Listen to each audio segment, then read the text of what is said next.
නමෝ තස්ස භගවතු අරහතු සම්මා සම්බුද්දස්ස නමෝ තස්ස භගවතු අරහතු සම්මා සම්බුද්දස්ස නමෝ තස්ස භගවතු අරහතු සම්මා සම්බුද්දස්ස ඒ භාග්‍යවත් අරියත් සම්්‍යක් සම්බුදුරජාණන් වහන්සේට මාගේ නමස්කාරය වේවා.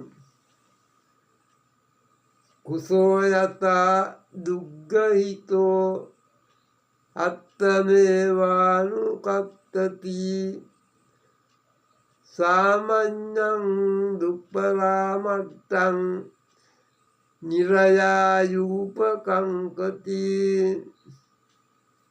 යම්සේ කුසතර පතක් වරදවා ගන්නා ලද්දේ එවත් නොපිටට අදනා ලද්දේ ගත් අතම කපාද එපරිද්දෙන්ම මහානකමද වරදවා ගන්නා ලද්දේ නරකයට අදනේය. පින්නතුනි, කුසෝ යතාති යන මේ ධර්ම දේශනය ශාස්තෘන් වහන්සේ සවැත් නුවර ජේතවනාරාමේ වැඩ සිටියදී එක්තරා දුර්වල භික්ෂුවක් නිමිති කරගෙන දේශනා කළහ.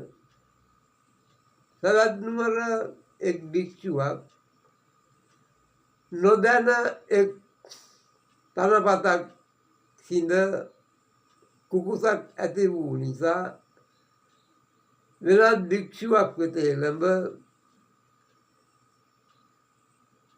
ඇවැත්නි, යමෙක් තනපතක් සිඳයිද ඔහුට කුමක් වේදැයි සිහිපත් කරන්න. අවබෝධ කර මෙහි කිසි වරදක් නැත දේශනා කර නිදේයයි පවසා තමන්ද දෙයතින් තනමිටක් කඩාගත්තේ. භික්ෂූහු එම පුවත බුදුන්ට දැන්වූහ. බුදුහු එම භික්ෂුවට නොයෙක් ආකාරයෙන් ගර්හා ධර්මය දේශනා කරන්නේ මේ ගාථාව පැවසීය. කුසතන කපන මිනිසා එය වැරදි ලෙස කැපුවොත්තු වාලයි අත්පා නොසිතු ලෙස නපුරණ මහානකම විනයෙහි බැනෙන ලෙස නවතිනු නොමැත අට මහා නරකයෙන් මිස. වැරදි ලෙසට අල්ලාගත් කුසතනපත ඒ අල්ලාගත් අතම කපා දමයි. එමෙන් වැරදි ලෙස යෙදූ පැවිදි බව ඒ පුද්ගලයා නිරයට ඇද දමයි. ලිහිල් කොට කරන පින්කමද කිලිටි වූ වෘතයද සැකයෙන් හැසිරෙන බඹසරද මේ සියල්ල මහත්ඵල නොවේ. යම් කුසලයක් කරන්නේ නම් එය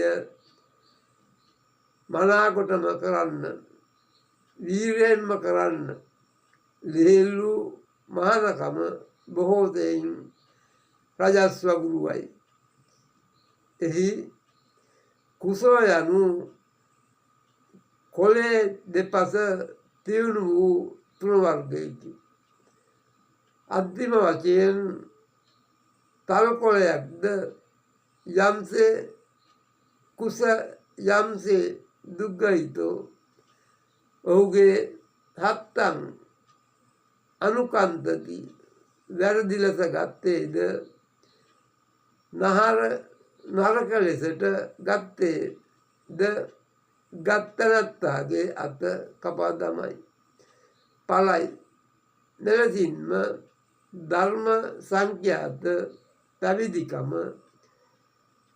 සාමඤ්ඤම්පි සීලෙන් බැඳුනේ වතද වැරදි ලෙස යෙදුවේද නිරයේ උපදී යන අර්ථයයි.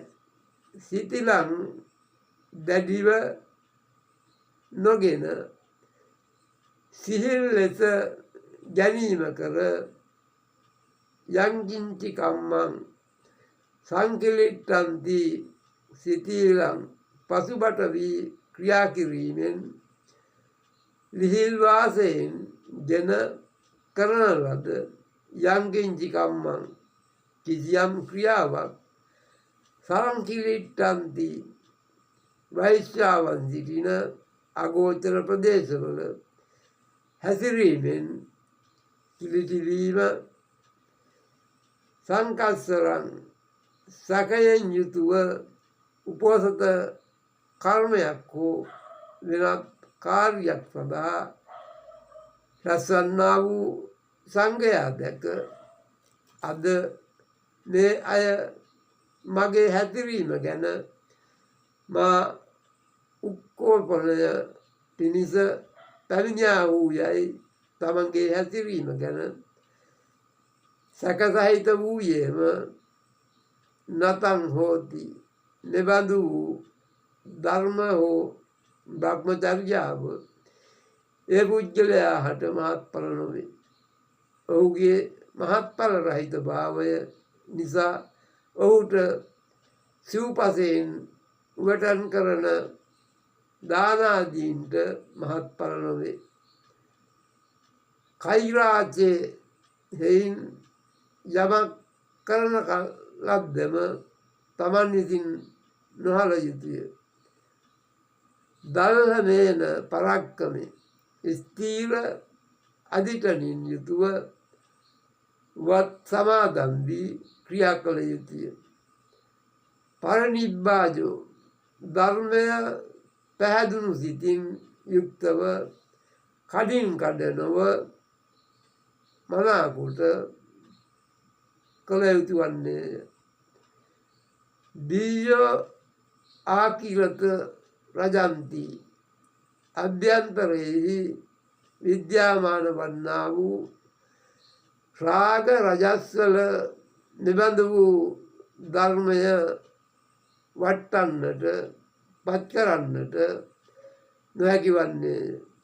ඔහුගේ මතයෙහි වූද අන්‍ය වූද රාගාදී රජස් ඉවත් කළාය ඉවතට ඉවත් කරන්නේය යන අර්ථයයි. දේශනා අවසානයේ බොහෝ දෙනා සෝවාන් ආදී මාර්ගඵලවලට පැමිණියාහුය. ඒ භික්ෂුවද සංවරයේ පිහිටා පසුව මනසේ දන්නා නුවණ ඇතිකොට පත් වූයේය. පින්නතුනි, දෙවියන්ට පින් අනුමෝදන් කරන්න. එත්තාවතාච අම්හෙහි සම්භතම් පුඤ්ඤ සම්පදං සබ්බේ දේවානුමෝදන්තු සබ්බ සම්පත්ති සිද්ධියා. එත්තාවතාච අම්හෙහි සම්භතං පුඤ්ඤ සම්පදං සබ්බේ භූතානුමෝදන්තු සබ්බ සම්පත්ති සිද්ධියා. එත්තාවතාච අම්හෙහි සම්භතං පුඤ්ඤ සම්පදං සබ්බේ සත්තානුමෝදන්තු සබ්බ සම්පත්ති සිද්ධියා. අප විසින් මෙතකින් රැස් කරගත්තා වූ සියලු පුණ්‍ය සම්භාරය අනුමෝදන් වීමෙන් සියලු දෙවියෝද සියලු භූතයෝද සියලු සත්ත්වයෝද සැපයෙන් සැපයටම පත් වේවා. සාදු සාදු සාදු.